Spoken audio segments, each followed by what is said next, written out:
Мы все знаем историю нашей страны. Знаем, что 16 декабря 1991 года на политической карте мира появилось новое государство – Республика Казахстан. Под руководством первого президента народ выбрал свободу и независимость, выбрал творить свою историю самостоятельно.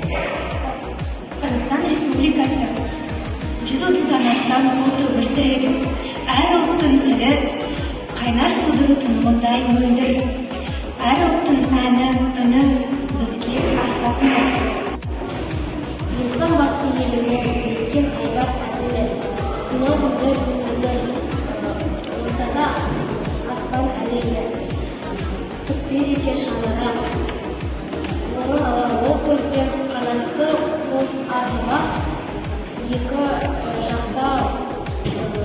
Екі жақта көмек. Норвег – это символ сложности и перевозможного государства страны. Это олицетворение палаты мечты, это творчество фантазии, это путеводная звезда государства. Наш флаг – это безоблачное небо.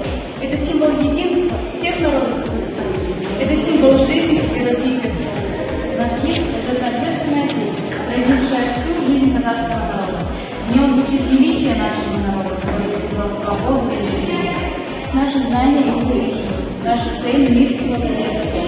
В этом мире есть наша Родина и это Казахстан. This is happy in your life, and also his time. It gives you God, soil its life. Lights from your always flaming shine, like it's clean blue heaven and golden sunshine over. I love your castle, your skies, your hills and rivers and your lakes, your fame, your people and